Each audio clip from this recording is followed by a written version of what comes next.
Attacking reagent से शुरू करते बेटा। आपके पास दो तरह का अटैकिंग रिएजेंट है मेनली, बोलो क्या क्या है। एक इलेक्ट्रोफिल। इलेक्ट्रोफिल क्या होता है बेटा? इलेक्ट्रोफिल जो होता है वो इलेक्ट्रॉन लविंग स्पीसीज होगा। अगर ये इलेक्ट्रॉन लविंग स्पीसीज है इसका मतलब ये इलेक्ट्रॉन डेफिशिएंट है, इसके पास इलेक्ट्रॉन का कमी है, और it will behave like Lewis acid. Next एक बात बताओ, इलेक्ट्रोफिल पॉजिटिव हो सकता है या न्यूट्रल हो सकता है? बोलो बोल बेटा, जवाब दे। इलेक्ट्रोफिल पॉजिटिव होगा या न्यूट्रल होगा? पॉजिटिव। दोनों होगा, दोनों होगा। AlCl3, AlBr3, BF3, SO3, ये सब का सब न्यूट्रल है। जैसे कि ये देखो R, बोलिए क्या लिखे हम? Free radical. Yes sir. बोलो तो फ्री रेडिकल में कितना इलेक्ट्रॉन सिस्टम पढ़ाए थे? फ्री रेडिकल का मतलब कितना electron system? Carbon free radical का मतलब कितना फ्री इलेक्ट्रॉन, कितना इलेक्ट्रॉन सिस्टम? जल्दी बोल बेटा।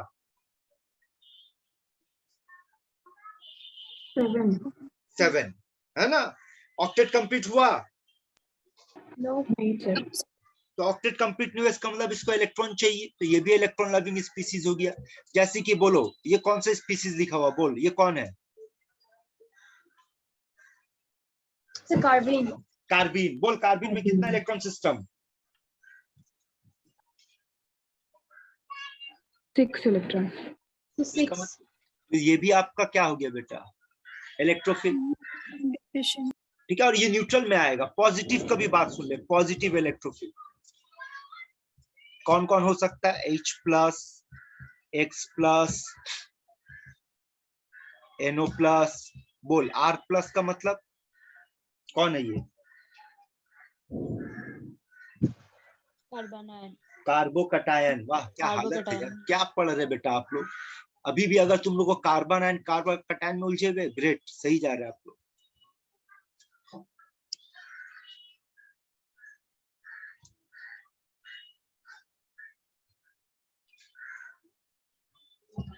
ये हो गया आपका इलेक्ट्रोफिल का पॉजिटिव का एग्जांपल।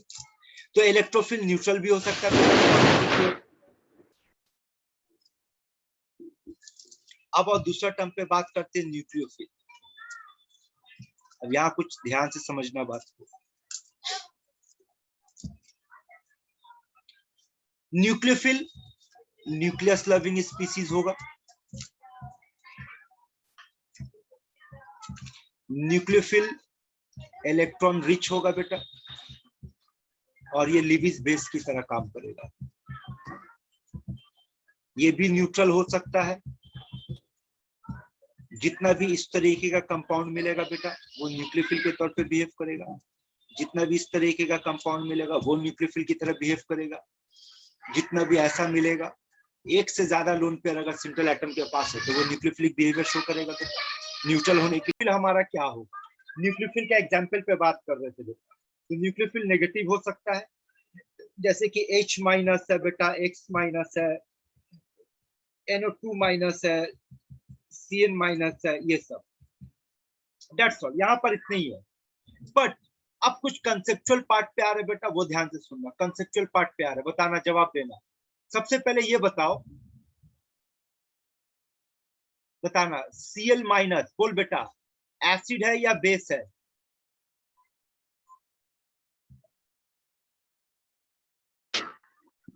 बेस। बेस है, वेरी गुड। अगला सवाल, Cl- बोल इलेक्ट्रोफिल है या न्यूक्लियोफिल है? न्यूक्लियोफिल। Very good. अगला सवाल, Cl- बेस है या न्यूक्लियोफिल है? सर दोनों। Sir both.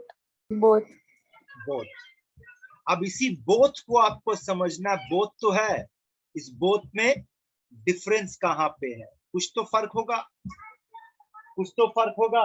अगर फर्क नहीं होता बेटा तो नाम क्यों दिया गया इसको इतना सारा, है ना? तो सुनो, अब जो चीज हम लोग पढ़ने जा रहे हैं बेटा वो इसी फर्क के बारे में पढ़ने जा रहे हैं। सुन ले क्या पढ़ने जा रहे हैं कि न्यूक्लियोफिलिसिटी क्या होता है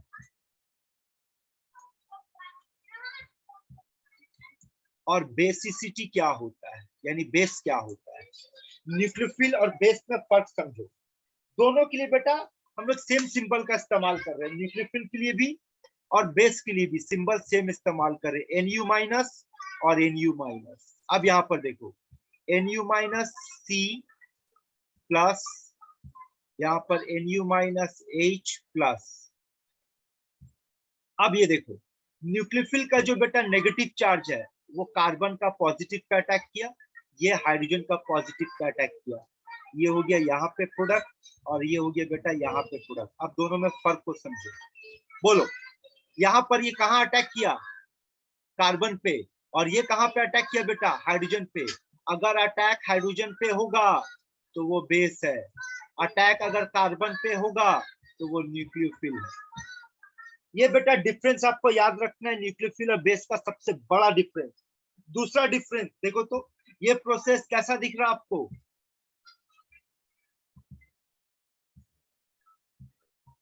Irreversible. इर्रिवर्सिबल। irreversible, yes और ये sir. वाला पार्ट Irreversible. Reversible. उसके बाद याद रखना ये वाला जो पार्ट होता है बेटा ये काइनेटिकली कंट्रोल्ड होता है, यानी स्पीड के ऊपर डिपेंड करता है। याद है एक टर्म हम लोग पढ़े थे केसीपी टीसीपी, Yes और ये sir. बेसिसिटी जो होता है बेटा ये एनर्जी के ऊपर बेस्ड होता है, थर्मोडायनेमिकली कंट्रोल होता है, थर्मोडायनेमिकली कंट्रोल। तो ये फर्क याद रखना बेस में और न्यूक्लियोफिल में क्या डिफरेंस होगा। तो बेस में और न्यूक्लियोफिल में बेटा आपका डिफरेंस यही होगा, न्यूक्लियोफिलिसिटी और बेसिसिटी। कौन किस कार्बन किसको डोनेट कर रहा है इस पर ध्यान रखना। नेक्स्ट अब देखो क्वेश्चन बेटा आपको यहां से मिलेगा, फैक्टर्स अफेक्टिंग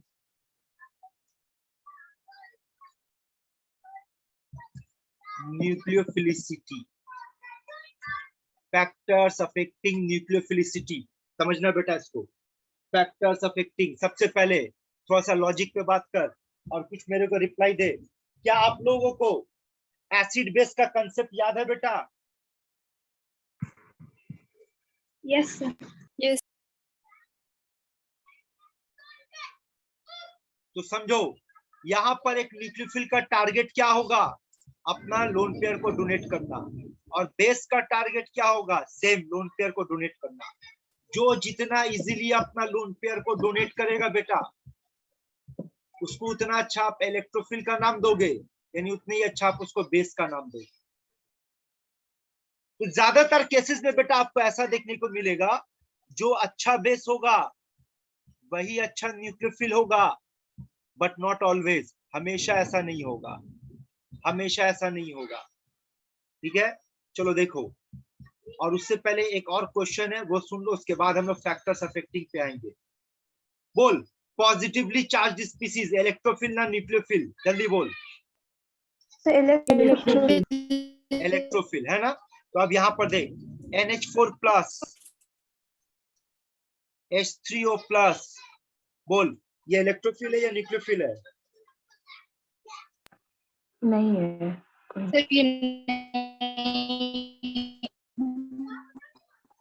बोल इलेक्ट्रोफिल या न्यूक्लियोफिल क्या है? लेविस के अकॉर्डिंग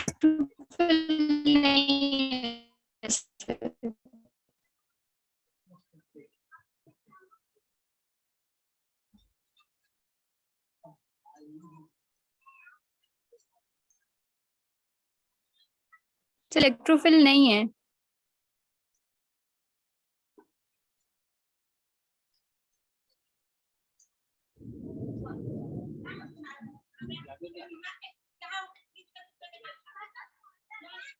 तो क्या है ये बताओ ना, पॉजिटिव चार्ज तो है तो इलेक्ट्रोफिल है कि नहीं? Sir, conjugate base.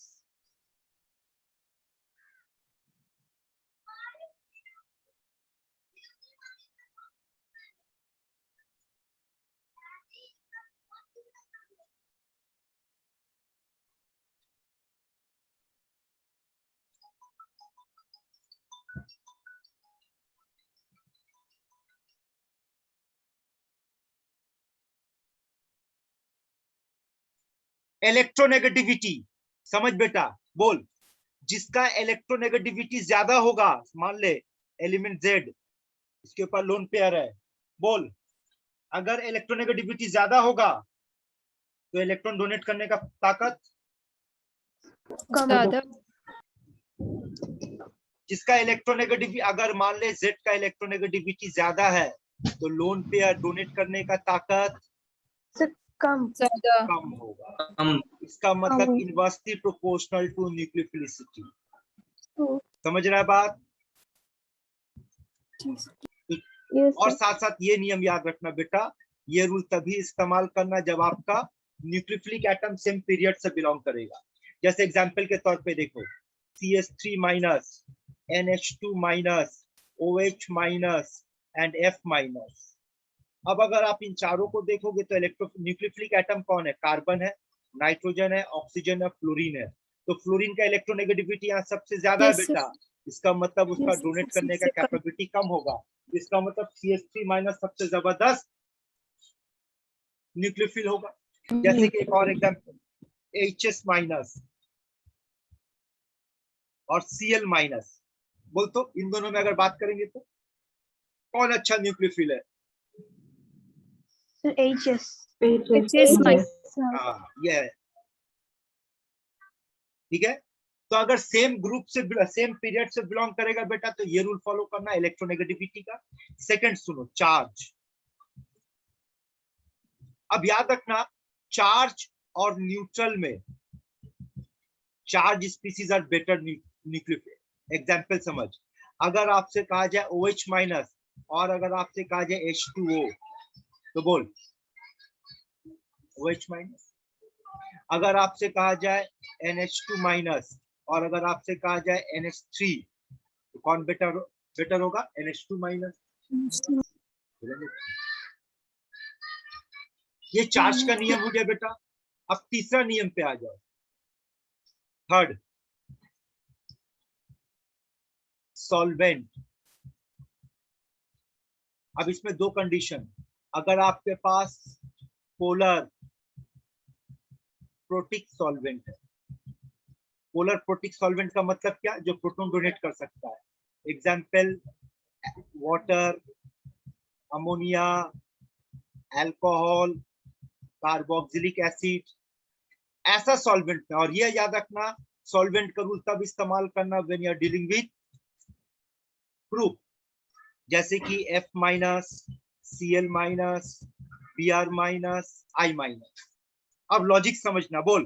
Polar protic solvent क्या जनरेट कर सकता है? बोल। Sir, H plus. Proton. और H प्लस इसके साथ आसानी से क्या बना सकता है? So hydrogen Yes, sir. bonding. अब सोच, अगर हाइड्रोजन बॉन्डिंग बन जाएगा तो F के ऊपर जो माइनस है वो डोनेट करने का ताकत बढ़ेगा कि घटेगा बेटा? बोल। Sir, Combe. कम जाएगा। इसका मतलब आपका ऑर्डर ये फॉलो होगा। लेकिन अगर आपके पास polar aprotic solvent, now what is aprotic solvent? जो प्रोटॉन जनरेट नहीं करेगा। अगर ऐसा मामला रहा तब याद रखना, टॉप टू बॉटम ट्रेंड आपका उल्टा फॉलो करेगा। I माइनस सबसे कम होगा और F माइनस सबसे ज्यादा होगा। तो सॉल्वेंट पे ध्यान रखना, पोलर एप्रोटिक सॉल्वेंट का एग्जांपल ले लो, जैसे कि आपके पास होगा DMSO, जैसे कि आपका हो सकता है डाइमिथाइल फॉर्मामाइड, DMF, जैसे कि एसीटोन, CH3CO, CH3, जैसे कि एसीटोनाइट्राइल, दैट इज CH3CN। इन सब सॉल्वेंट में अगर इसको डाला जाए तो ये, तो यहां से एक पैटर्न समझ लो। यहां समझना बेटा, लेफ्ट टू राइट इलेक्ट्रोनेगेटिविटी बढ़ रहा है, इसका मतलब न्यूक्लियोफिलिसिटी घटेगा बेटा। लेकिन अगर टॉप टू बॉटम की बात करेंगे तो देख लेना, तुम्हारे पास दो कंडीशन होना चाहिए। अगर पोलर प्रोटिक सॉल्वेंट है तो टॉप टू बॉटम न्यूक्लियोफिलिसिटी बढ़ेगा, और अगर पोलर एप्रोटिक सॉल्वेंट है तो टॉप टू बॉटम न्यूक्लियोफिलिसिटी घटेगा। इसको आप ध्यान में रखना in terms of period and group. ये जो ट्रेंड दे दिए बेटा, ये ट्रेंड पीरियड एंड ग्रुप के हिसाब से याद रखना, पीरियड से बिलोंग कर रहा है या ग्रुप से बिलोंग कर रहा है। टोटल कितना कंडीशन हो गया बेटा? 3। क्या क्या पढ़े? इलेक्ट्रोनेगेटिविटी, चार्ज और सॉल्वेंट। अब चौथा रूल सुनो। चौथा रूल आपके पास है स्टेरिक फैक्टर। जिसका स्टेरिक फैक्टर ज्यादा होगा बेटा, याद रखना न्यूक्लियोफिलिसिटी कम होगा। जैसे कि अगर आपको बोल तो देखिए, जरा नाम बताओ तो देखिए कौन कौन बताएगा। बोल, इसका नाम बता क्या है? टर्बिक ऑक्साइड। नाम बताओ तो सबका, देखिए जरा। देख, इसका नाम मिथॉक्साइड, इथॉक्साइड, इसका नाम आइसोप्रोपोक्साइड, इसका नाम टर्ब्यूटॉक्साइड। देख तो समझ आ रहा है? Yes, sir. Yes, sir. ठीक है, तो क्या लगता है? बोल, अच्छा न्यूक्लियोफिल कौन होगा यहाँ पर? देख तो ये ऑर्डर फॉलो होगा स्टेरिक फैक्टर के हिसाब से, होगा बेटा लोग? यस और सर। पांचवा देखो यहाँ पर, पांचवा देखो, जब कोई रूल ना दिखे तब ये रूल फॉलो करना, nucleophilicity is directly proportional to basicity. जब क्वेश्चन हॉचपॉच हो जाए बेटा, तब इसको फॉलो करना। जैसे कि यहां देखो, CH3O माइनस, CH3COO माइनस। बोल बेटा, इन दोनों में न्यूक्लियोफिलिक एटम कौन है? ऑक्सीजन। ऑक्सीजन। है ना? तो दोनों तो बेटा सेम ग्रुप का हो गया, तो ये केस ना ग्रुप का है ना पीरियड का है। तो ऐसे मामले में हम पता करेंगे कौन अच्छा बेस है। और अच्छा बेस पता करने के लिए क्या पता करेंगे? देख, बोल बेटा, इसका कंजुगेट एसिड कौन होगा? ये होगा। और इसका कंजुगेट एसिड कौन होगा? ये होगा। बोल, कौन स्ट्रॉन्गर एसिड है? Acetic acid. Acetic acid strong है, तो इसका मतलब ये वीक बेस है। और Yes, अगर ये sir. वीक बेस है तो इसका मतलब ये वीक न्यूक्लियोफिल है। ये अच्छा न्यूक्लियोफिल है क्योंकि ये स्ट्रॉन्ग बेस है। आया रूल समझ में बेटा लोग? तो 5 रूल याद रखना। न्यूक्लियोफिलिसिटी से क्वेश्चन पूछेगा कौन अच्छा न्यूक्लियोफिल है, कौन खराब न्यूक्लियोफिल है, तो इसको आप लोगों को इस तरीके से सॉल्व करना। चलो, तो 2-3 क्वेश्चन दे रहे, सॉल्व करके दिखाना था बेटा। H2O, NH3, NH2 minus, OH minus, HS minus. Solve कर तो इसका आंसर क्या आएगा?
बोल बेटा, आंसर बोल।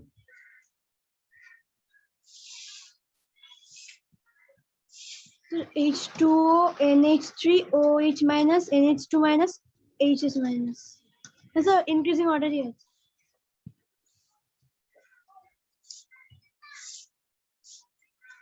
सबसे कम H2O, उसके बाद NH3, नहीं बोल चीज तो, Yes, sir. उसके बाद OH minus. OH माइनस, उसके बाद NH2 minus. उसके बाद बेटा HS minus. सर सबसे लास्ट में OH माइनस नहीं होगा? नहीं, ठीक, आप लोग अपना अपना बात रखो, लोग सुनते हैं। एक आंसर ही आया हमारे पास, और कोई आंसर बोलो। दूसरा मतलब OH की जगह पे HS माइनस और सबसे पहले HS क्या आप लोग, क्या माइनस। सभी आप लोग इस बात से अग्री करें कि ये दो ठीक अपनी जगह पर? हाँ, यस सर। है ना, Yes. क्योंकि नहीं ये सर, neutral है बेटा NH3 के जाएगा OH होगा। और ये चार्ज है, ये तो ठीक है। Yes, sir. अब बता, ये ठीक है, अब बता H2O और NH3, तो नाइट्रोजन का इलेक्ट्रोनेगेटिविटी कम है तो इसका न्यूक्लियोफिलिसिटी ज्यादा होगा। अब आ जाओ, अब यहाँ पर देखो, यहाँ पर ऑक्सीजन है, यहाँ नाइट्रोजन है, यहाँ सल्फर है। इसका मतलब क्या हुआ बेटा?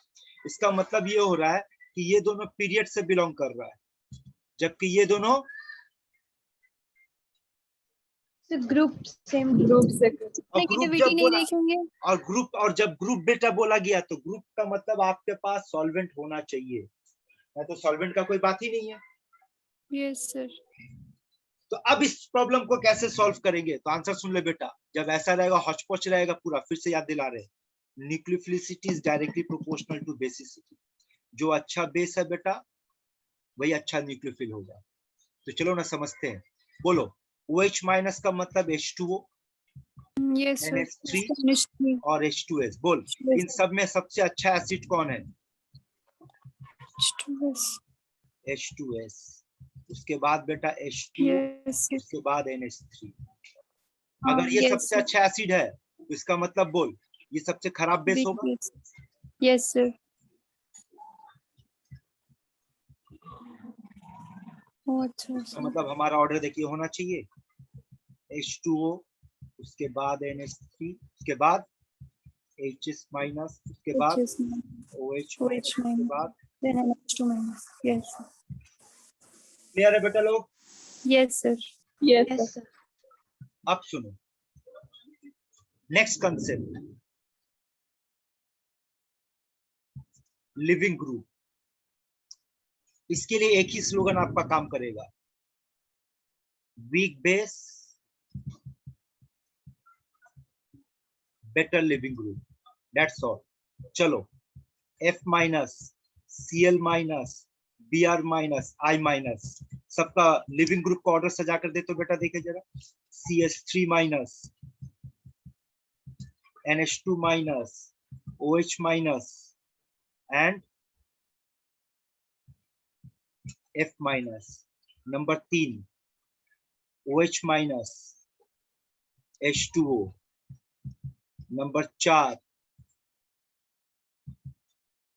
CH3O minus, HO minus, C2H5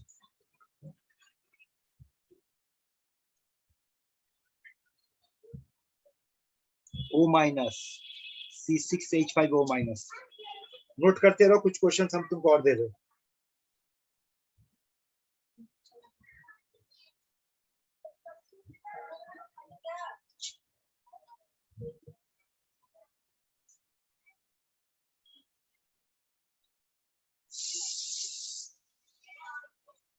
ये तो बेटा नेट आया। বেসিসিটির অর্ডার বের করতে হবে।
बोल बेटा लोग, शुरू करें?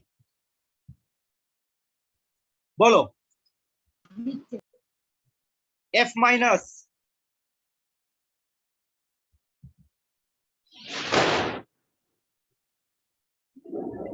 देखो तो पहला पहला 3 क्वेश्चन। sir. पहला 3 क्वेश्चन ओके है? चेक कर, किसी को डाउट है तो बोल। Yes, sir.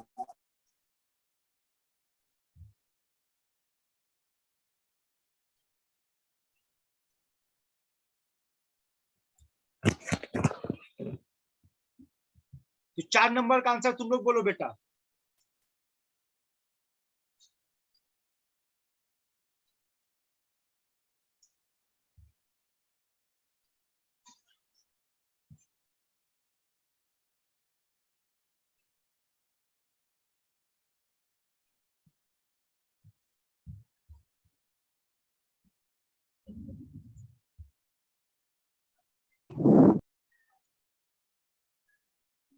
कुछ बोलना है? तुम लोग कोई कुछ बोल नहीं रहा, रिप्लाई दे बेटा लोग। So CH3O फिर OH फिर C2H5O फिर C6H5O। हम तो वही जानना चाह रहे बेटा, ये 2 नंबर गलत है। कोई कुछ बोल नहीं रहा है। अरे समझो ना आप, इस तरीके से समझो ना बेटा। इसका कंजुगेट एसिड कौन होगा? CH4। इसका कंजुगेट एसिड कौन होगा? NH3। इसका कंजुगेट एसिड कौन होगा? H2O। और इसका कंजुगेट एसिड HO। ये आपका एसिडिक ऑर्डर। जो एसिडिक ऑर्डर होगा बेटा वही लिविंग ग्रुप ऑर्डर बन जाएगा। 3 नंबर किसी को डाउट है? चेक करो तो। No, sir. No, sir.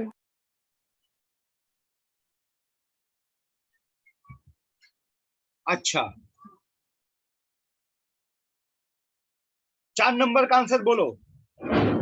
देख, CH3OH इसका कंजुगेट एसिड, H2O, C2H5OH। बोल, इन सब में सबसे अच्छा एसिड कौन है? So phenol. फिनॉल के बाद So water. मिथेनॉल के बाद आप लोग को याद है ये statement? Water and alcohol which is more acidic? Water. Water except methanol. Except methanol. देख तो इसी रूल से सॉल्व हुआ। Yes, sir. हाँ सर। Yes, sir. और बेटा अगर इस रूल से सॉल्व करेंगे तो फिर जवाब दो, क्या होगा? आंसर मिल गया? Yes, sir. तो बोल, लिविंग ग्रुप ऑर्डर क्या होगा? C6H5O माइनस सबसे अच्छा लिविंग ग्रुप होगा। उसके बाद होगा CH3O माइनस, उसके बाद होगा HO माइनस, और उसके बाद होगा C2H5O माइनस। ये आपका आंसर।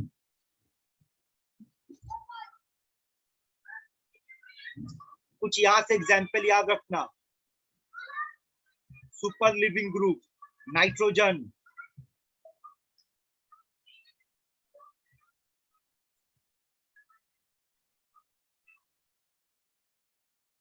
टॉसिलेट,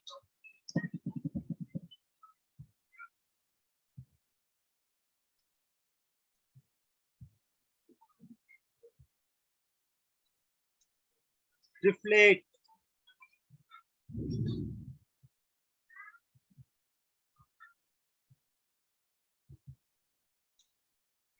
मिसाइलेट। अब आप लोग एक काम देते हैं बेटा,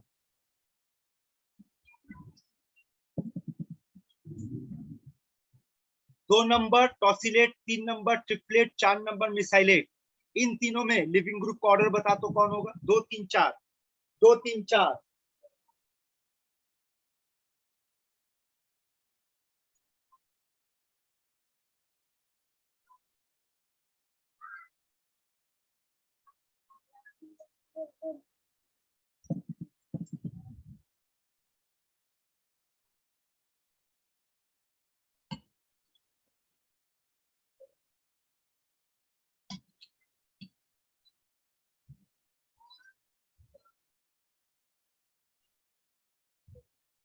सर सर 3 2 4 इंक्रीजिंग ऑर्डर में। चलो ना यार समझते बेटा, देखो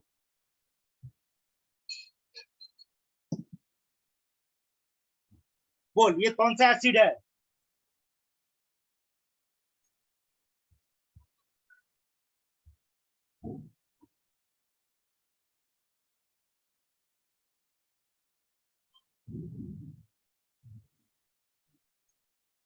सल्फोनिक एसिड। बोलना बेटा कौन सा एसिड है?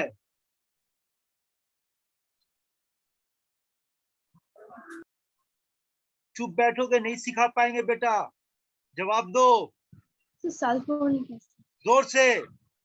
सल्फोनिक। अरे कौन सा सल्फोनिक रे गधी? सब सब बेंजीन सल्फोनिक। हाँ, बीच का क्लास से बैठकर ये सब पढ़ाना पड़ता है। इसका नाम बोल। Methyl sulphonic acid. Methyl sulphonic acid. बोल aliphatic acid and aromatic acid, which is stronger acid?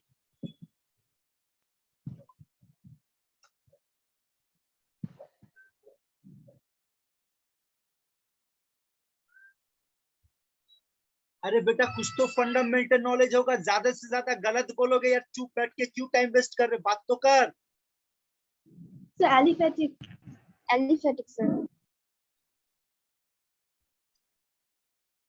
हर चीज में तुम लोग को तेल लगाना पड़ता, बोला हुआ है। अरे नहीं आएगा ना बोलना सीख, तुम लोग को ना बोलना भी नहीं आता है। प्रॉब्लम तो ये है, एरोमेटिक ज्यादा एसिडिक होगा। अब आगे सुनो,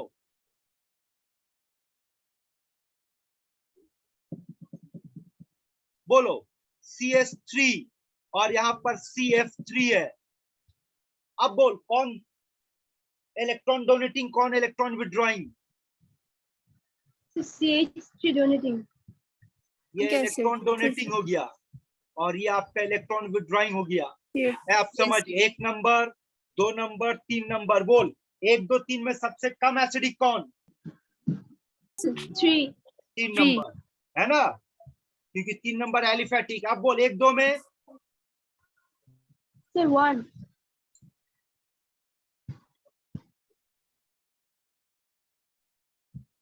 अगर ये एसिडिक ऑर्डर है बेटा, इसी के बेसिस पे लिविंग ग्रुप का ऑर्डर बना ले। लिविंग ग्रुप सबसे अच्छा कौन होगा? 3। सबसे खराब होगा 3 नंबर और 2 नंबर सबसे अच्छा होगा। सेम लिविंग ग्रुप का ऑर्डर बनेगा। अगर बेटा आपके पास एसिड बेस का नॉलेज नहीं है, लिविंग ग्रुप वाला पार्ट आप नहीं कर पाओगे, सिंपल सा बात। और प्रॉब्लम ये बेटा कि आप लोग को लाख पढ़ा लो, आप लोग को याद कुछ नहीं रहता है।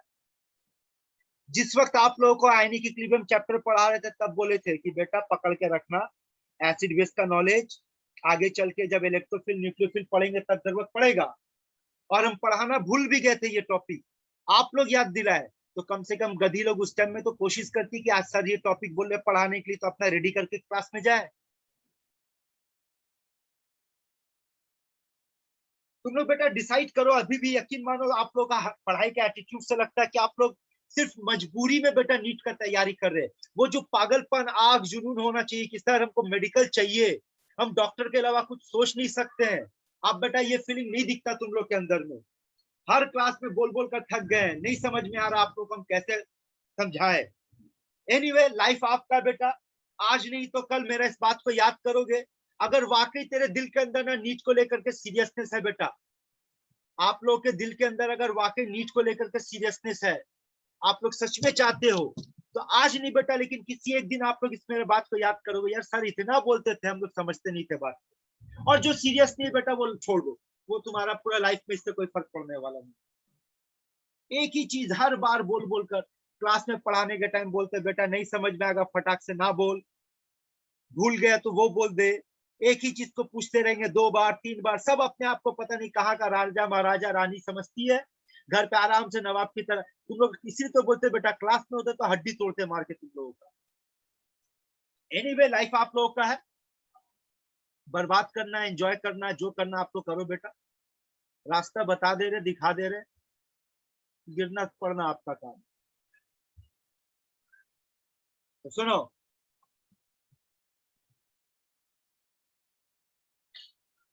यहां पर हम लोग लिविंग ग्रुप का बात कंप्लीट किए बेटा।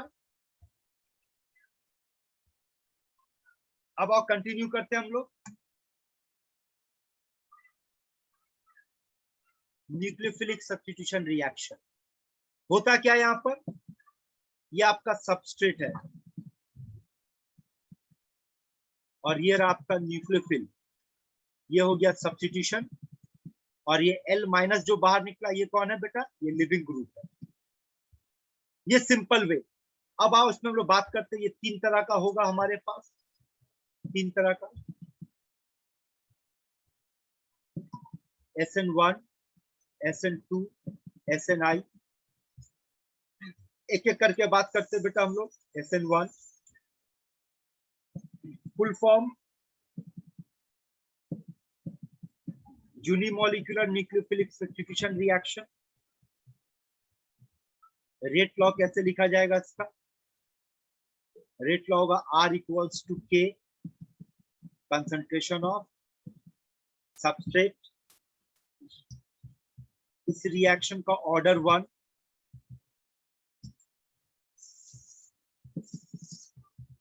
रिएक्शन का मॉलिक्युलरिटी 1, और एग्जाम्पल देखो यहाँ पर, the most common example of SN1 tertiary butyl chloride, तो आप एक्वस KOH के साथ ट्रीट करो,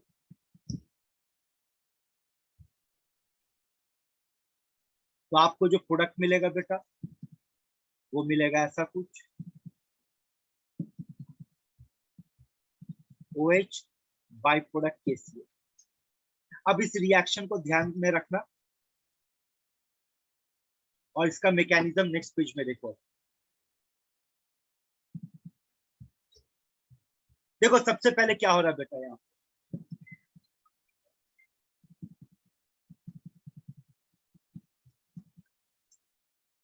याद रखना SN1 में पहला स्टेप ही RDS होता है, और पहला स्टेप में बन क्या रहा है ये देखो,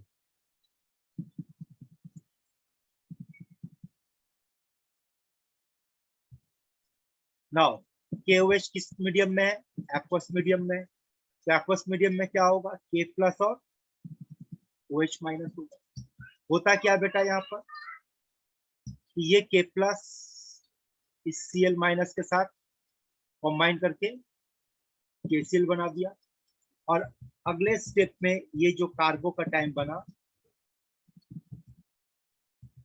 और यहाँ पर OH माइनस जो बना, ये OH माइनस इस कार्बन को अटैक करेगा और ये प्रोडक्ट बना। तो ये 2 स्टेप में रिएक्शन होता है बेटा, पहला स्टेप और दूसरा स्टेप। पहला स्टेप इसका स्लो है, दूसरा स्टेप इसका फास्ट है। इस रिएक्शन से क्या क्या ध्यान में रखना है, सुनो। इस रिएक्शन में पहली बात तो ये याद रखना कि इसका जो इंटरमीडिएट बनता है वो कौन है बेटा, कार्बोकैटायन। तो order of SN1 is directly proportional to stability of carbocation. जो जितना ज्यादा स्टेबल कार्बोकैटायन बना पाएगा बेटा, वो उतना ही जल्दी SN1 शो करेगा। और आपके एग्जाम में ये सवाल पूछता है, कौन जल्दी SN1 दिखाएगा? सिंपल आंसर, जो जितना ज्यादा स्टेबल कार्बोकैटायन बनाएगा वो उतना जल्दी SN1 दिखाएगा। और order of reactivity for SN1 of alkyl halide and alcohol, इसमें ये याद रखना 3 डिग्री सबसे ज्यादा, 2 degree, 1 degree super primary. In fact order तो ये हम लोग लिखते हैं बेटा, बट याद रखना ये दोनों SN1 नहीं देता है, जो देगा ये दोनों देगा, SN1 ये दोनों देगा, ये दोनों SN1 नहीं देता। अच्छा, फेवर बाय पोलर सॉल्वेंट, इस तरह का रिएक्शन पोलर सॉल्वेंट में बहुत इजीली टेक पास करता है। तो ये जो हुआ बेटा, ये जो हुआ है ये आपका SN1 का इंट्रोडक्शन था। अब SN1 का स्टीरियो केमिस्ट्री को समझने का कोशिश करना।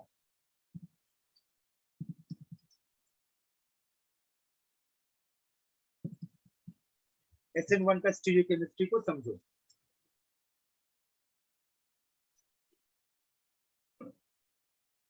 सबसे पहले ये देखो, जिस SN1 का एग्जाम्पल हम लोग पढ़े बेटा यहाँ पे, ये वाला मॉलिक्यूल का नाम क्या है?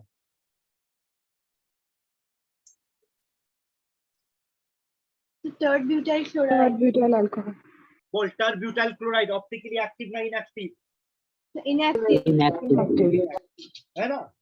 याद रखना, स्टीरियो केमिस्ट्री का बात बेटा तभी उठेगा जब आपके पास स्पीसीज ऑप्टिकली एक्टिव होगा। अगर वो इनएक्टिव होगा तो याद रखना वहां पे स्टीरियो केमिस्ट्री का कोई बातचीत नहीं होगा। तो आइए पहले समझते हैं। यहाँ पर दोबारा से देखो, इस वक्त जो मॉलिक्यूल ले रहे बेटा, बताना तो क्या ये मॉलिक्यूल ऑप्टिकली एक्टिव है या इनएक्टिव है? R1 C R2 L R3 बोल। हाँ सर। एक्टिव और जब इसमें न्यूक्लियोफिल दिया गया बेटा तो प्रोडक्ट देखो क्या बन रहा है, R2 R3 Nu plus C R2 R1 R3 Nu। यहाँ ध्यान देखो, ध्यान से देखना बेटा, यहाँ पर एक नहीं, कितना प्रोडक्ट बना बेटा आपका? दो बना है ना? समझना बात को। बोलो, आपका जो सबस्ट्रेट है क्या वो ऑप्टिकली एक्टिव है? Yes, sir. Yes, sir. दे लेना फटाफट, टाइम वेस्ट मत करना। Yes, sir. अच्छा, प्रोडक्ट ऑप्टिकली एक्टिव है? Yes. Yes, sir. अच्छा, रिएक्टेंट जो ऑप्टिकली एक्टिव है बोल, डी है ना एल है? डेक्स्ट्रोनली वो Experimental. Experimental. नहीं बोल सकते है ना? चलो मान लेते हैं हाइपोथेटिकली कि अगर फंक्शन ग्रुप राइट साइड में हुआ तो डी, लेफ्ट में हुआ तो एल, तो बोल हमारा रिएक्टेंट क्या है? D. D. दोनों में दोनों है। डी है। चलो मान लिए पहला वाला डी है, सबस्ट्रेट डी है। बोल प्रोडक्ट बोल। D and L. तो अगर किसी रिएक्शन में डी और एल दोनों बनेगा तो बोल। Racemic mixture. रेसमिक मिक्सचर बनेगा, प्रोडक्ट का नाम क्या होगा? Racemic. रेसमाइजेशन। और याद रखना यहाँ पर 100% रेसमाइजेशन नहीं होता है। इसका क्या मतलब हो रहा है, चलो समझाएंगे। और देखो, इस रिएक्टेंट को दिमाग में रखना, अगले पेज में ले जा रहे बेटा। सबस्ट्रेट को दिमाग में रखना, मैकेनिज्म देखो। बोलो, सबसे पहले क्या होता है?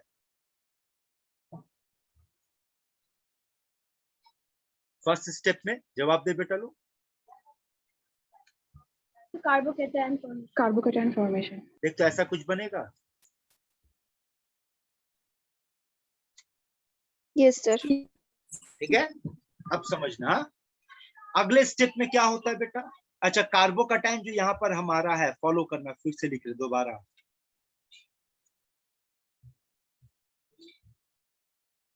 क्या ये प्लेनर है? Yes. एक प्लेन में है, और इस एक प्लेन में न्यूक्लियोफिल अगर यहां से अटैक करता है बेटा तो देख तो ऐसा बन जाएगा, टेट्राहेड्रल। Yes. और अगर ये न्यूक्लियोफिल यहां से अटैक करता है तब फिर ऐसा बन जाएगा, tetrahedral.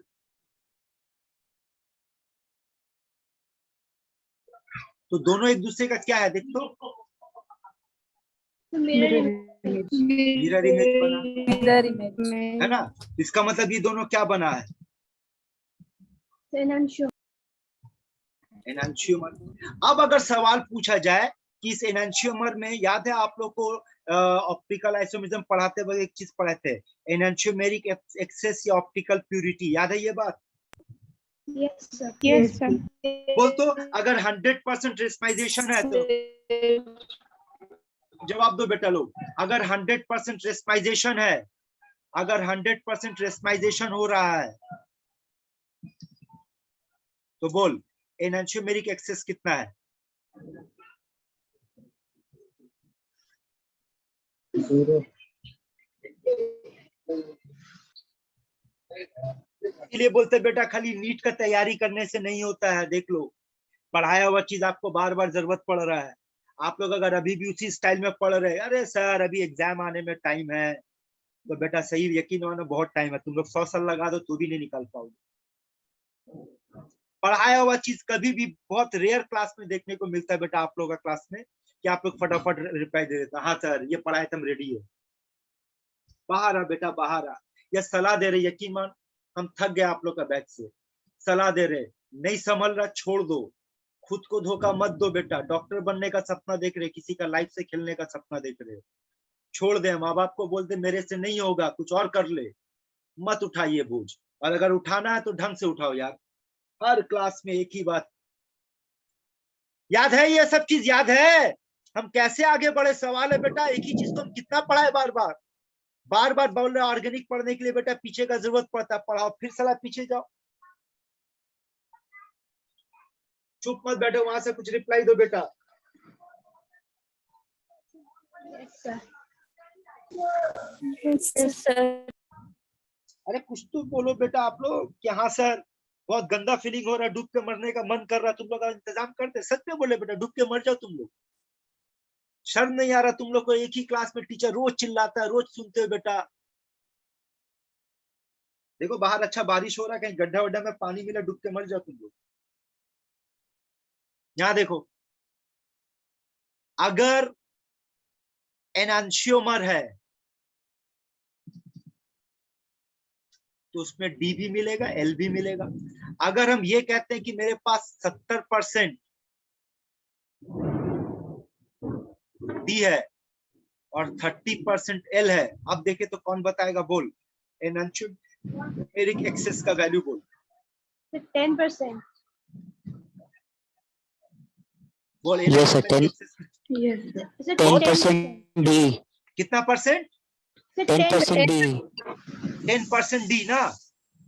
Yes, sir. Yes. Very good बेटा, देख लो क्या हालत है। अब एक गधा लोग 30% एल को 30% डी खत्म कर देगा, तो जो एक्सेस में बचा वो यही बचा ना बे। क्या पढ़ रहा था? Oh, sorry, sir. 40%. अरे क्या हालत है तुम लोग का। अगर मेरे पास 50% डी है और 50% एल है तो बोल। 0. यानी ये ऑप्टिकली प्योर है। इसका ऑप्टिकल प्यूरिटी कितना है? 0%। इसका ऑप्टिकल प्यूरिटी कितना बेटा? 40%।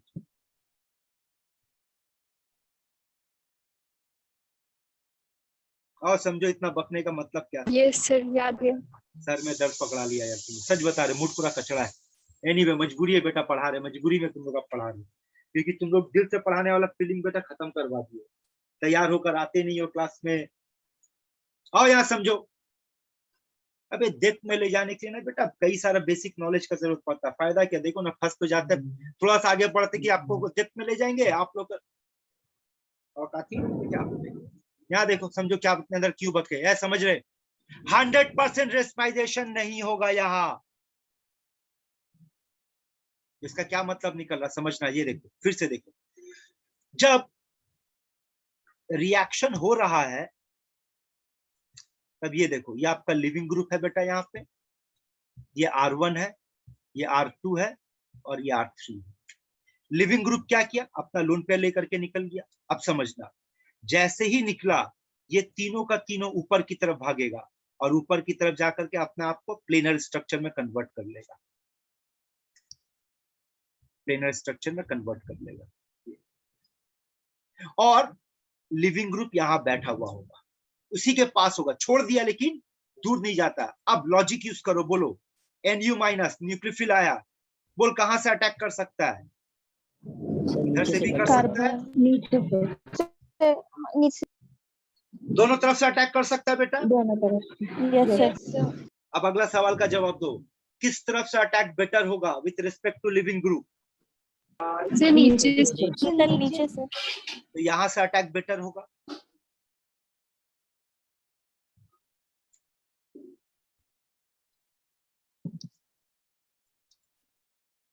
देखते ही समझ में आ रहा है? Yes, sir. अगर उल्टे उल्टे तरफ से अटैक ज्यादा होगा, सोच के जवाब देना। मेरा रिएक्टेंट डी था, प्रोडक्ट क्या बनेगा? डी ज्यादा बनेगा कि प्रोडक्ट? तो दोनों बनेगा, ज्यादा कौन बनेगा? डी ना एल? L. एल ज्यादा बनेगा, एल ज्यादा बनेगा। इसका मतलब डी, तो कम कम बनेगा। इसका मतलब आप समझ बात, रेशमाइजेशन तो हुआ यहाँ पर, लेकिन 100% नहीं हुआ। बोलो इसमें आपको देखो 2 वर्ड दे रहे, ये सब वर्ड याद है? रिटेंशन यस सर और इन्वर्शन। अगला Yes, सवाल sir. का जवाब देना। बोलो इस रिएक्शन में रिटेंशन हुआ या इन्वर्शन हुआ?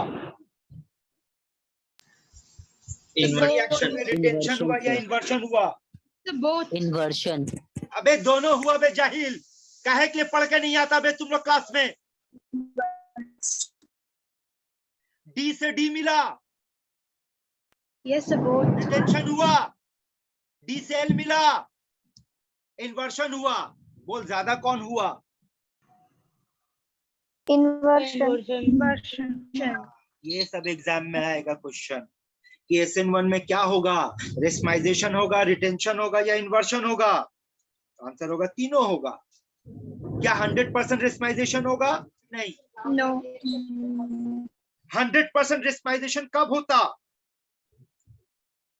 सो डी एंड एल इक्वल हाँ, इसका मतलब जितना रिटेंशन Full होता amount. उतना ही इन्वर्शन होता यस सर है ना? Yes, sir. इसका एक और कंसेप्ट समझ लो। अगर इसका SN1 करेंगे, सवाल का सोच समझ के जवाब देना। SN1 और आपका रिएक्टेंट डी है, तो बोल ऑप्टिकल प्यूरिटी में क्या मिलेगा आपको? Optical L. प्यूरिटी क्या मिलेगा? बोल बेटा। सर एल मिलेगा, L. क्योंकि बनेगा डी और एल तो दोनों है ना, बनेगा डी और एल तो दोनों, Yes, sir. सर लेकिन डी कम बनेगा और Yes, कम डी को कौन नलिफाई कर देगा? एल। बाकी जो एल बचेगा वो आपको ऑप्टिकल प्यूरिटी होगा। Yes, sir. थोड़ा ध्यान देके पढ़ना बेटा ये सब। आइए आगे बात करते हैं। ये SN1 पे बात कर रहे थे, अब चलो SN2 पे बात करते हैं। बोल बेटा SN2 का full form. Dimolecular nucleic substance. Dimolecular कैसे होगा रे? Bye. सर बाय हाँ, बाई मॉलिक्यूलर। चलो यहाँ बात करते हैं हम लोग अब।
देखते बेटा लोग, समझ आया?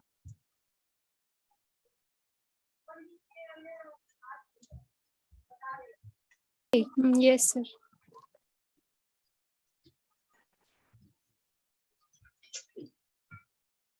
अब ये बताओ, क्या ये हमारा ऑप्टिकली एक्टिव है? No, sir. No, sir. ये No, ऑप्टिकली sir. एक्टिव नहीं है। चलिए अब इसका स्टीरियोकेमिस्ट्री पे बात करते हैं।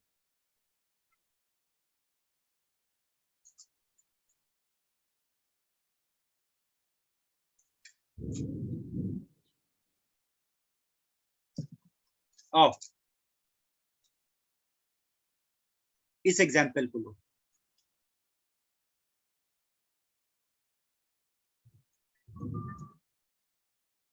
और यहां से न्यूक्लियोफिल अटैक किए बैक साइड से।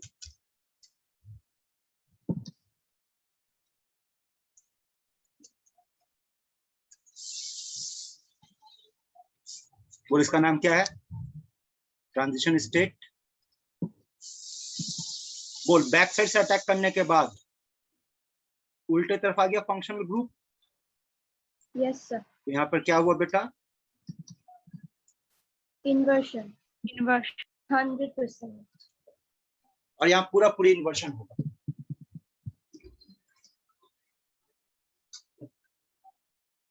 दिमाग में एक बात बैठा ले बेटा लोग, अगर दोनों तरफ से अटैक हुआ तो याद रखना, दोनों तरफ से अटैक का मतलब Decimization. रेसमाइजेशन होगा। और अगर एक तरफ से अटैक हुआ, उल्टे तरफ से अटैक हुआ, तो उसका आंसर होगा इन्वर्शन। Inversion. ठीक है। अब आप तीसरा बात करते बेटा हम लोग। इसका फुल फॉर्म कौन बताएगा? बोल।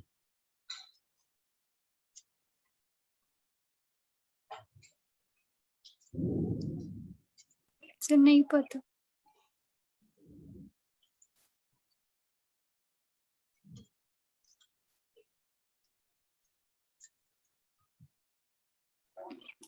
Internal nucleophilic substitution reaction. और यहां पर याद रखना, इसका एग्जाम्पल है डार्जन रिएक्शन। याद करो तो ये रिएक्शन याद है? बोलो तो। ROH plus SOCl2 product RCl SO2 और HCl। ये आपका बोर्ड लेवल का क्वेश्चन था। Yes, sir. Yes. यहाँ पर इसको सबसे अच्छा मेथड माना जाता था, क्योंकि इसमें दोनों बाई प्रोडक्ट गैसेस है। Gaseous stuff. Yes. Yes, sir. अब Yes, देखो sir. इसका मैकेनिज्म कैसे होता है। सपोज कर लो RCHBOH। अब बताओ, क्या ये कार्बन ये मॉलिक्यूल ऑप्टिकल एक्टिव है? चेक कर तो बेटा, Yes, sir. है ना? Yes. और यहाँ देखो क्या हो रहा है, S double bond O Cl Cl। सबसे पहले बेटा यहाँ क्या होता है, इसका अटैक इस पे, और ये इधर और ये इधर। तो देखो क्या क्या हुआ, कौन बाहर गया? बोल। Cl minus. Cl माइनस बाहर गया और बचा आपका ये।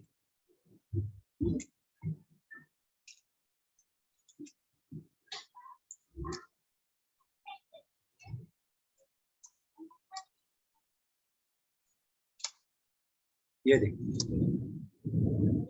अब देखो यहाँ पर एक साथ कई सारा काम हो रहा, फॉलो करना। अब देखना क्या क्या हो रहा बेटा। बोल, ऑक्सीजन के सर पे कौन सा चार्ज आ गया बेटा? Plus. प्लस। वो अपना प्लस को खत्म करने के लिए ये बॉन्ड यहाँ खींचेगा, और ये पूरा का पूरा बॉन्ड यहाँ माइग्रेट करेगा, और Cl इस पे अटैक करेगा कार्बन पे। फॉलो कर क्या क्या हुआ। RC बोल, कार्बन के साथ कौन आके अटैच हो गया बेटा? Cl। Cl. और यहाँ से SO2 निकला और H प्लस निकला। ये अब देखो तो, OH जिस तरफ था, प्रोडक्ट भी उसी तरफ मिला। Yes, sir. रिटेंशन हुआ यहाँ। NB में एक पॉइंट याद रखना, अगर आपके एग्जाम में क्वेश्चन ऐसा दिया हुआ बेटा, तो प्रोडक्ट RCl SO2 और HCl बनेगा।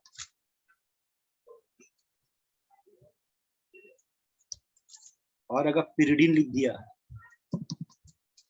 तो भी RCl SO2 और HCl प्रोडक्ट सेम बनेगा। फर्क याद रखना, विदाउट pyridine ये SNI मैकेनिज्म को फॉलो करेगा, विथ pyridine ये SN2 को फॉलो करेगा। मतलब यहाँ पर आपका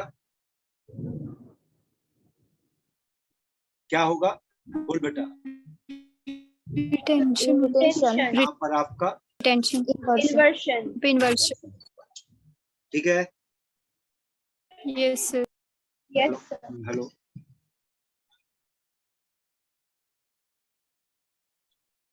एग्जाम में कैसा क्वेश्चन पूछा जाएगा, कैसे डील करना है, पहले लिस्ट सुन लो।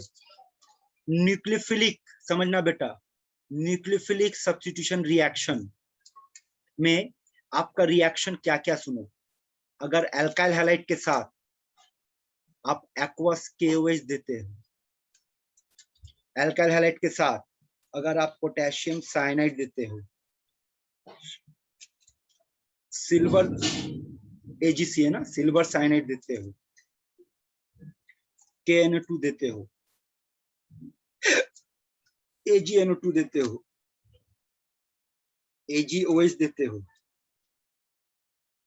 NH3 देते हो, RCONA देते हो। प्रोडक्ट याद है बेटा, बोल तो देखे जरा। ROH, RCN, RNC. RNC, हाँ, RONO, NO2. RNO2, ROH, RNH2, NH2. RCOR, ये सब का सब बेटा न्यूक्लियोफिलिक सब्स्टिट्यूशन रिएक्शन का एग्जाम्पल। इसके अलावा अगर आप अल्कोहल के साथ HX देते हो, PCl5 देते हो, PCl3 देते हो, ये सब का सब आपको अल्काइल हैलाइड देगा। RCl. ये भी न्यूक्लियोफिलिक सब्स्टिट्यूशन रिएक्शन का एग्जाम्पल। और कहाँ एग्जाम्पल मिलेगा न्यूक्लियोफिलिक सब्स्टिट्यूशन रिएक्शन का? विलियमसन ईथर सिंथेसिस, ये आपको मिलेगा। और कहाँ मिलेगा बेटा आपको? Hydrolysis of derivative of fatty acid, यहां मिलेगा। आइए एक एक करके देखते बेटा। सबसे पहले यहां देखो क्या पढ़ने जा रहे हैं, क्वेश्चन देखो। क्वेश्चन है कौन न्यूक्लियोफिलिक सब्स्टिट्यूशन रिएक्शन देगा, या प्रोडक्ट क्या होगा, आपको ये बताना है। CH3CH2Cl, इसके साथ अगर एक्वस KOH दे दिया जाए, CH3 CH2 double bond CH single bond CH2Cl, इसके साथ अगर एक्वस KOH दिया जाए, CH2 double bond CHCl, C6H5Cl and C6H5CH2Cl, अगर इसके साथ बेटा सब एक्वस KOH दिया जाए। बोल प्रोडक्ट बोल, पहला वाला में। Sir, ethyl alcohol.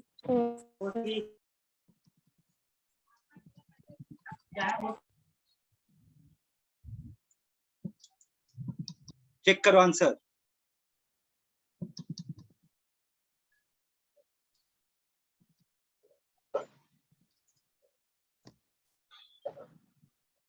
So fourth one तो হবে ना।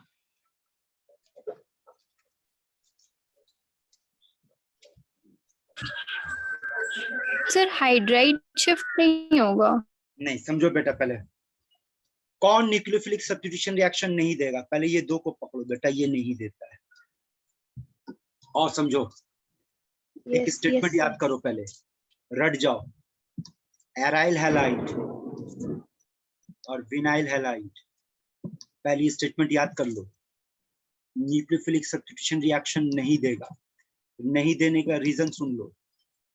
इसका रीजन बेटा एक वर्ड में डिफाइन करोगे, PDC। PDC का full form partial double bond character. Partial double bond character. यहाँ समझना बेटा, बोल। यहाँ पे क्लोरीन किस कार्बन के साथ अटैच है? sp3। यहाँ पे क्लोरीन किस कार्बन के साथ अटैच है? sp3। यहाँ पे क्लोरीन किस कार्बन के साथ अटैच है? sp2। यहाँ पे क्लोरीन किस कार्बन के साथ अटैच है? sp2। यहाँ पे क्लोरीन किस कार्बन के साथ अटैच है? sp3। थोड़ा सा लॉजिक पकड़ दो बेटा। कौन वाला नहीं दिया थ्री की sp2 फिर sp2 sp2 वाला नहीं दिया है ना। तो बेसिकली sp2 वाले में होता क्या है, ये देखो CH2 डबल बॉन्ड CHX, ये हो गया विनाइल हैलाइड, और यहाँ पे कंजुगेशन होने की वजह से रेजोनेंस पॉसिबल है, और रेजोनेंस का मतलब हो गया CH2 minus double bond CH, sorry double bond यहाँ आएगा X प्लस, और ये सिंगल बॉन्ड होगा ऐसा। मतलब अगर इन दोनों स्ट्रक्चर का हाइब्रिड स्ट्रक्चर बनाया जाए तो हाइब्रिड स्ट्रक्चर कुछ ऐसा होगा, CHX dot dot dot dot dot dot. ये जो डबल बॉन्ड है बेटा, ये तो पूरा नहीं बना, पार्शियल बना, इसीलिए इसको कहा गया डबल बॉन्ड कैरेक्टर।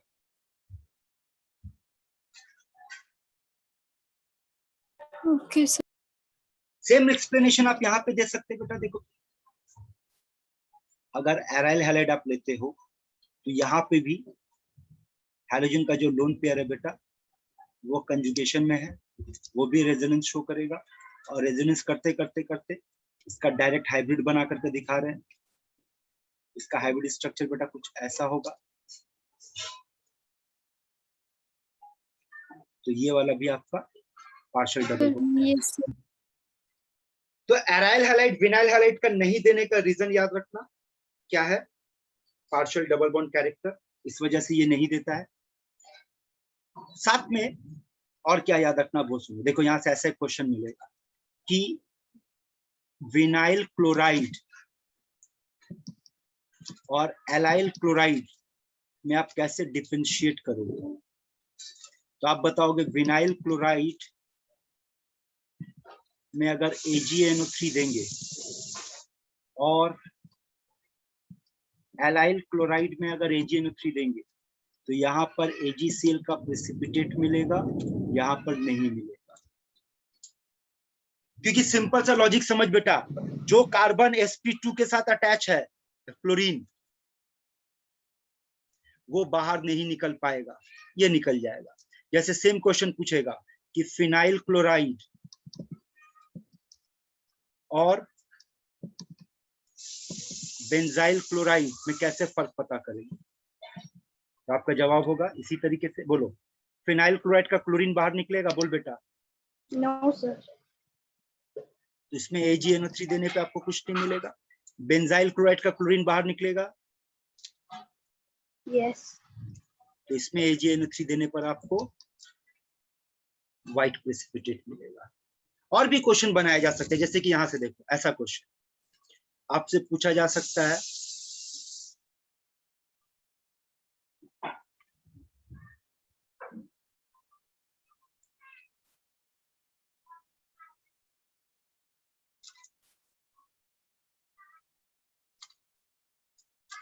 इन तीनों में SN1 का ऑर्डर तैयार करो। चलो जवाब दो तो देखिए जरा, इन तीनों के SN1 का ऑर्डर नंबर दे दिए 1 2 3।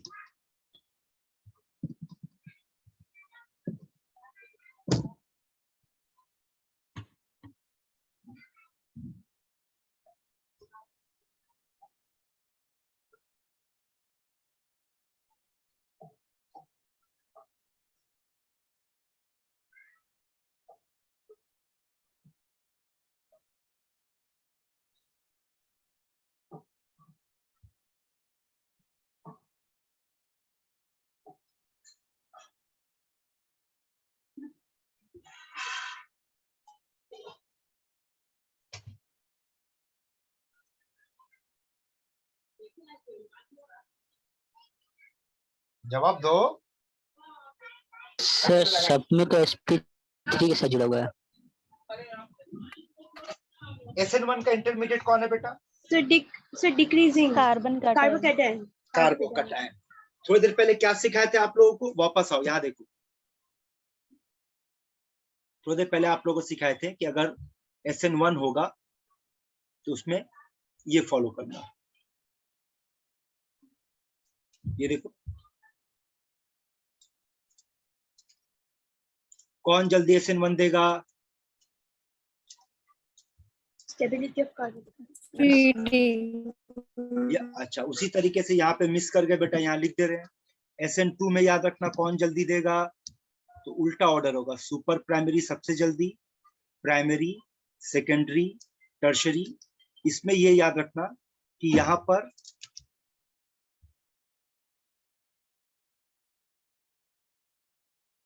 ये SN2 देगा,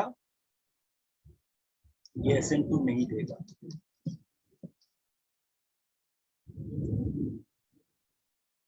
साथ में ये भी याद रखना SN2 is inversely proportional to, यही वजह देखो 3 डिग्री नहीं दे रहा, क्योंकि यहाँ पे स्टेरिक कंडीशन सबसे ज्यादा होगा। अब आओ, अगर इस तरह का क्वेश्चन आपको दिया जाए तो बोलो ना, इसका कार्बोकैटायन ये तैयार होगा, 1 नंबर का देखो तो बेटा, 2 नंबर का कार्बोकैटायन ये तैयार होगा,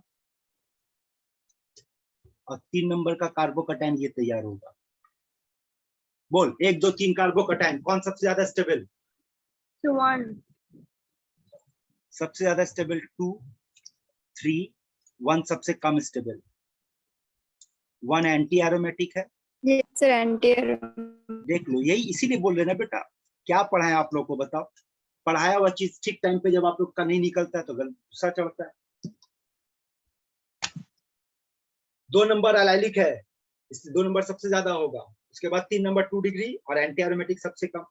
सोचो तो अगर क्वेश्चन को ऐसी फिर से घुमा के दिया जाए, बोलो SN1 का ऑर्डर बताना, SN1 का ऑर्डर बताना।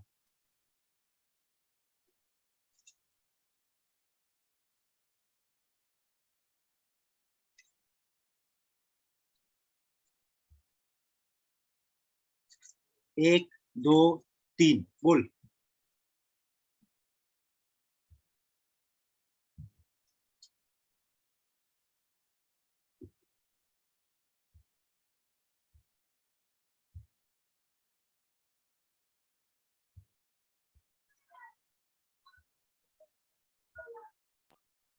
थ्री वन टू 3 में डांसिंग रेजोनेंस का कार्बोकैटायन बनेगा,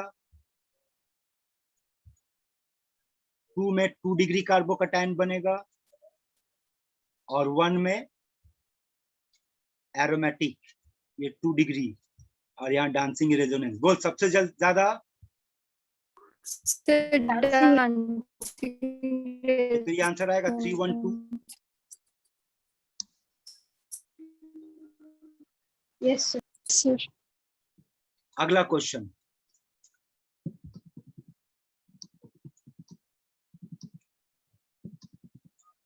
बताओ ये कौन सा डिग्री है? 2 degree. और ये वाला कौन सा डिग्री है? So also 2 degree. बोल 2 डिग्री क्या दिखाता है, SN1 SN2? दोनों। दोनों सर, दिखाता है। तो बोल बेटा, नंबर A नंबर B दोनों 2 डिग्री है, कौन SN1 दिखाएगा, कौन SN2 दिखाएगा? फर्स्ट वाला SN2। First SN2. हाँ और सर। मान लो यहाँ Yes, sir. QH दिए, तब आपका प्रोडक्ट ऐसा कुछ होना चाहिए, और यहाँ Yes, पर sir. QH दिए, बोल यहाँ पर क्या होना चाहिए? SN1। So methyl shift. भीड़ ज्यादा बेटा, जहाँ भीड़ ज्यादा होगा वहाँ SN2 फेवर नहीं करेगा, तो बोल तो आंसर क्या होगा, बोल। So methyl shift होगा. हाँ, और यहाँ मिथाइल शिफ्ट करना होगा, क्योंकि जब आप SN2 को फॉलो कर रहे बेटा, इसका मतलब कार्बोकैटायन, और जब कार्बोकैटायन होगा तो रीअरेंज करेगा। आ रहा है बात समझ में? यस कुछ और क्वेश्चन देखो, इंपॉर्टेंट क्वेश्चन दिखा रहे, सुनो। क्लोरोबेंजीन, क्लोरोबेंजीन, क्लोरोबेंजीन, क्लोरोबेंजीन,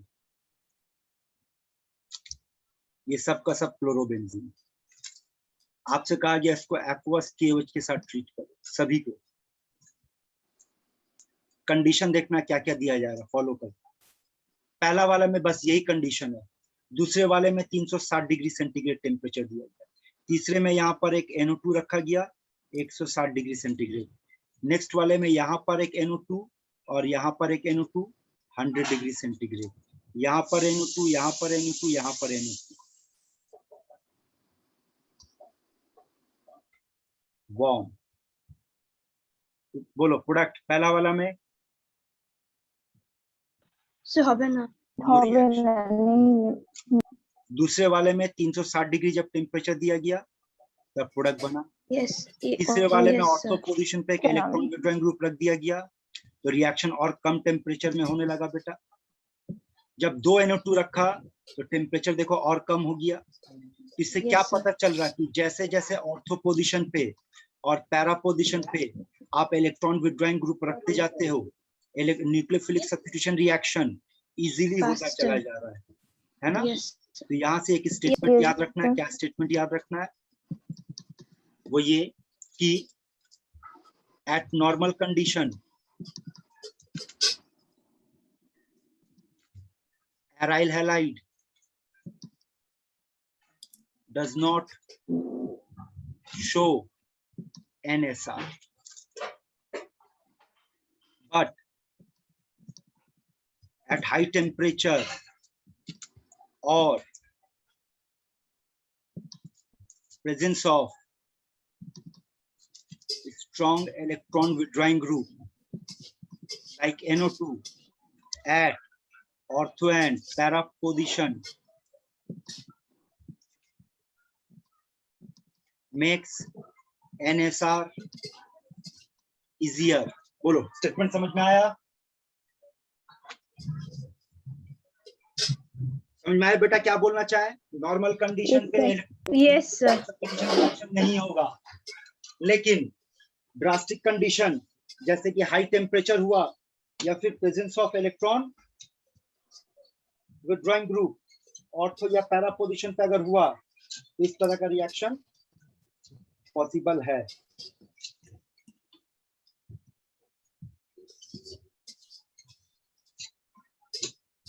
तो ये ध्यान में रखना बेटा आप लोगों को। आइए आगे बात करते हैं। अब देखो, अब बात कर रहे बेटा हम लोग विलियमसन ईथर सिंथेसिस पे। होता क्या इस केस में? एल्काइल हैलाइड के साथ एल्कोक्साइड आयन देने पर ईथर बनता है, X- निकल जाता है। कौन सा मैकेनिज्म फॉलो करता है ये? SN2। ऑलवेज याद रखना, ये ऑलवेज SN2 फॉलो करेगा, हमेशा SN2 फॉलो करेगा।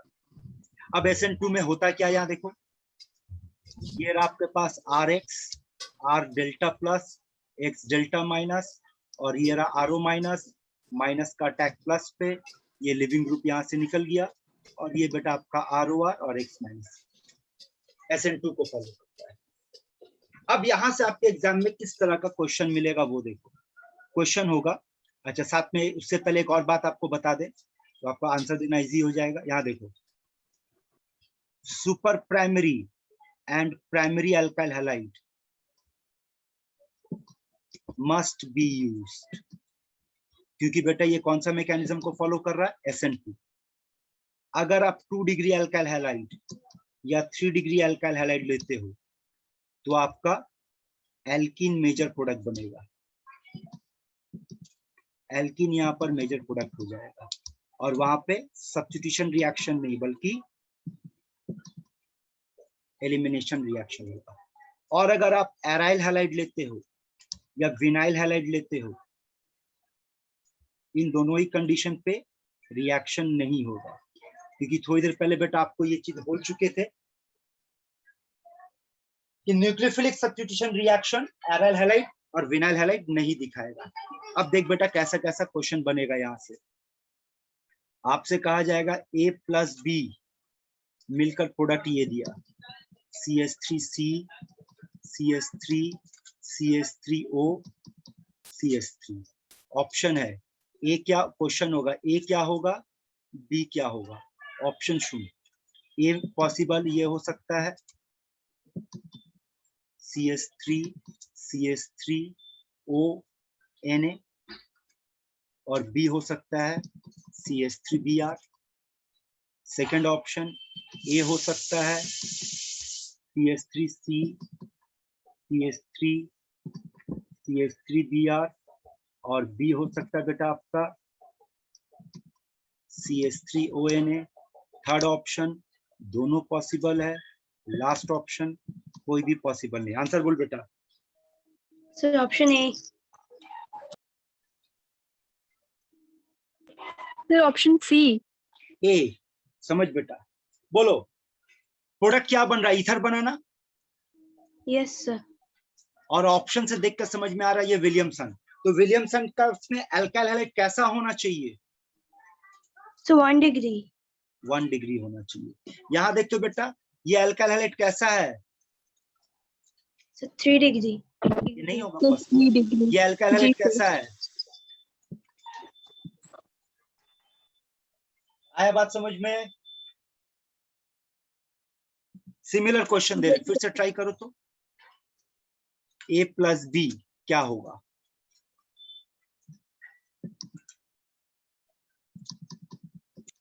ऑप्शन देखो, पहला ऑप्शन ये कॉम्बिनेशन हम लोग यूज कर सकते हैं, या फिर ये कॉम्बिनेशन यूज कर सकते हैं, या फिर दोनों यूज कर सकते हैं, या फिर कोई भी यूज नहीं कर सकते। बोलो answer. So D. It's a D. Sir, D. क्यों डी होगा? क्योंकि बेटा ये विनाइल हैलाइड है, Vinyl. नहीं हाँ। चलेगा। फिनाइल हैलाइड है, नहीं चलेगा। चलो Yes, सिमिलर sir. क्वेश्चन फिर से देते हैं। A plus B product CH3 CH2O CH3 क्या क्या हो सकता है देखो, CH3 CH2Br CH3ONA या फिर CH3 CH2ONA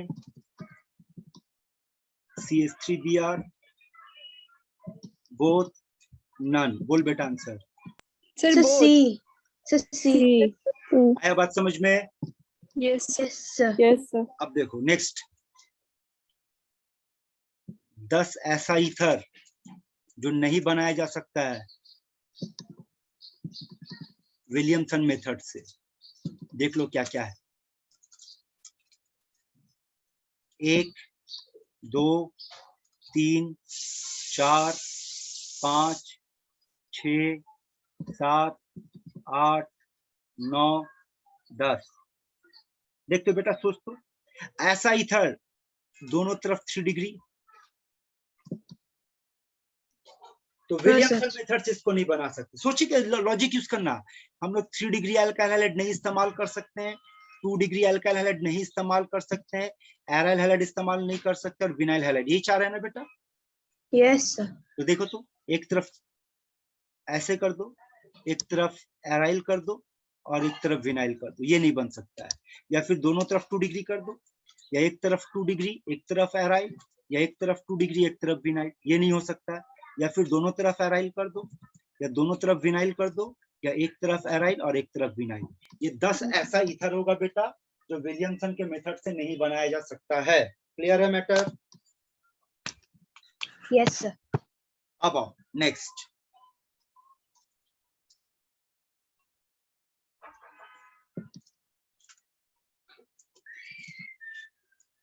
hydrolysis of derivative of Fatty acid. Fatty acid. ठीक है, अब समझो पहले इसको क्या पढ़ने जा रहे हैं बेटा।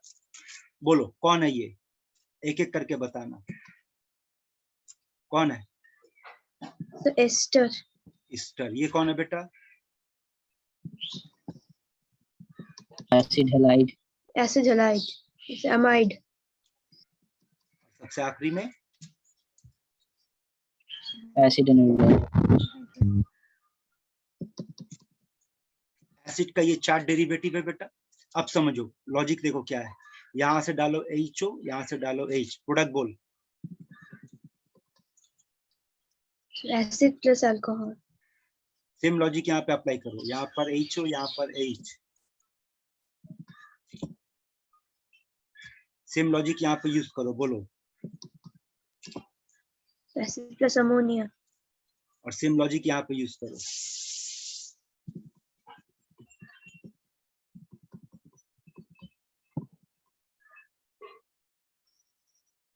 Yes, sir. होगा? Yes, sir. अच्छा देखो तो इन ये सब का सब, ये जो चारों लिखे बेटा, इन चारों को ऐसे लिख सकते हैं, चेक करो तो, RC डबल बॉन्ड OL मिलाओ तो बोलो, हाँ यस सर। मिलाकर जवाब देना। बोलो ईस्टर के मामले में L माने लिविंग ग्रुप कौन है? So OR. अमाइड के मामले में, NH2.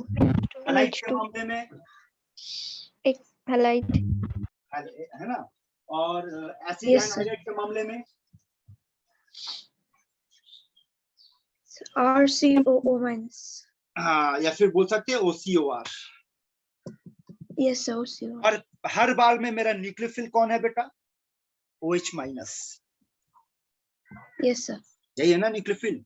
तो सोचो तो, यहाँ देखो ये भी SN2 को फॉलो करता है, और होता क्या यहाँ पर देखो, न्यूक्लियोफिल। बोलो ये न्यूक्लियोफिल कहाँ अटैक करेगा? कार्बन पे। लिविंग ग्रुप ये लेकर के निकल गया, तो अब क्या बन जाएगा? RC डबल बॉन्ड O, और न्यूक्लियोफिल के जगह पे OH माइनस है, L माइनस निकल गया। यह सिंपल सा इसका mechanism.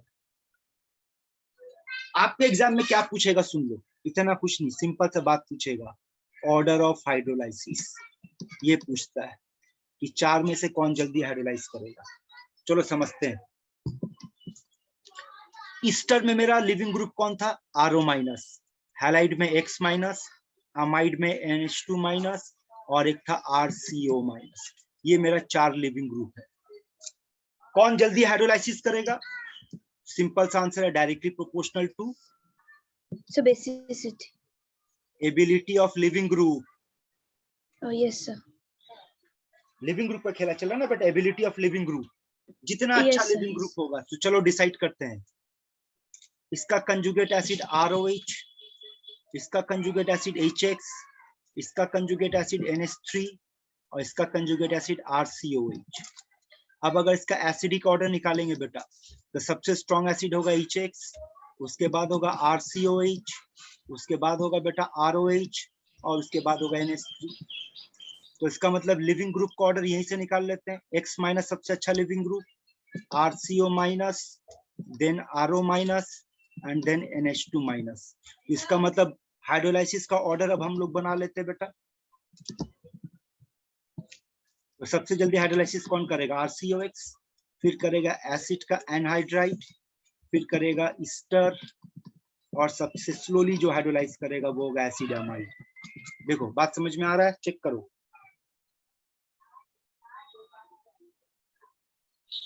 Yes sir. Yes, sir. इस तरह का क्वेश्चन बेटा आपको नीट और जेई में मिलेगा, प्रैक्टिस करके रखिए। तो यहाँ पर न्यूक्लियोफिलिक सब्स्टिट्यूशन रिएक्शन कंप्लीट किए। अगले दिन पे हम लोग न्यूक्लियोफिलिक एडिशन रिएक्शन शुरू करेंगे। तो आज का क्लास बेटा यहीं तक। अब डाउट सेशन शुरू करने जा रहे हैं।